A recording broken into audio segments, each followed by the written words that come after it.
മറ്റൊരു അപകടത്തിന്റെ വാർത്ത കൂടി ഇപ്പോൾ വരുന്നത് ഊട്ടി TR ബസാറിൽ കാർ കൊക്കയിലേക്ക് മറിഞ്ഞു എന്നതാണ്. കർണാടക വണ്ടിയാണ്, കർണാടക സ്വദേശികളാണ് ഈ വാഹനത്തിൽ ഉണ്ടായിരുന്നത് എന്നതാണ് വിശദാംശം ആയി ഇപ്പോൾ പുറത്തു വരുന്നത്. രക്ഷാപ്രവർത്തനം തുടരുകയാണ് എന്നതാണ് വിവരം.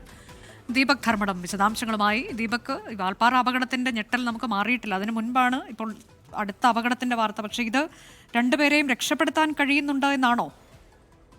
അനുജ, അല്പം മുൻപാണ് ഈ അപകടം നടന്നത്. അതായത് അതുവഴി പാസ് ചെയ്ത കേരളത്തിൽ നിന്നുള്ള ഒരു ബസ്സിലെ യാത്രികനാണ് നമുക്ക് ഈ ദൃശ്യങ്ങൾ അയച്ചു തന്നത്.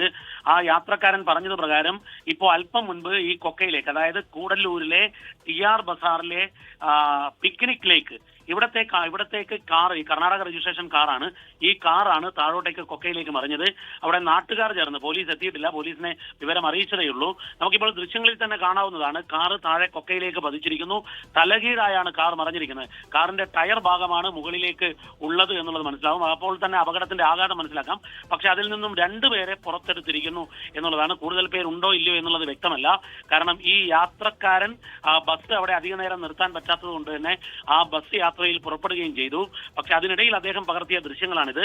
ആ ദൃശ്യങ്ങളിൽ ഈ കൊക്കയിലേക്ക് കാർ തെന്നി മാറിയിരിക്കുന്നു, തലകീഴായി മറിഞ്ഞു കിടക്കുന്നു. പ്രത്യേകിച്ചും നമ്മൾ വാൾപ്പാറയിലെ ഒരു വലിയ ദുരന്തത്തിന്റെ ആഘാതത്തിൽ നിന്നും ആ ഞെട്ടലിൽ നിന്നും ഉണരുന്നതിന് മുൻപാണ് മറ്റൊരു കൊക്കയിലേക്ക് ഒരു കാർ പോയിരിക്കുന്നത്. കർണാടക സ്വദേശികൾ തന്നെയാണ് യാത്രക്കാർ എന്നുള്ളതാണ് ഇതുവരെയുള്ള വിവരം. രണ്ടുപേരെ രക്ഷാപ്രവർത്തകർ പുറത്തേക്ക് എടുത്തിരിക്കുന്നു. കൂടുതൽ പേരുണ്ടോ എന്നുള്ളത് വ്യക്തമല്ല. രക്ഷാപ്രവർത്തനം ഇപ്പോഴും തുടരുകയാണ്. അനുജ, അതാണ് തുടക്കത്തിൽ നാട്ടുകാരുടെ നേതൃത്വത്തിലുള്ള രക്ഷാപ്രവർത്തനമാണ്. കാർ കൊക്കയിലേക്ക് മറിഞ്ഞു. ഊട്ടി TR ബസാറിലാണ് ഈ അപകടം ഉണ്ടായിട്ടുള്ളത്. നിലവിൽ 2 പേരെ രക്ഷപ്പെടുത്തിയിട്ടുണ്ട് എന്ന വിവരമാണ് നമുക്ക് ലഭിച്ചിട്ടുള്ളത്. എത്ര പേരാണ് കാറിൽ ഉണ്ടായിരുന്നത് എന്നതിൽ വ്യക്തതയില്ല. കർണാടക സ്വദേശികളാണ് എന്നതാണ് പ്രാഥമികമായി നമുക്ക് ലഭിച്ചിട്ടുള്ള വിവരം. കാറ് തലകീഴായി മറിഞ്ഞു കിടക്കുന്ന ദൃശ്യവും നമുക്ക് കാണാൻ കഴിഞ്ഞിട്ടുണ്ട്. ദീപക് ധർമ്മടമാണ് വിവരങ്ങൾ നൽകിയത്.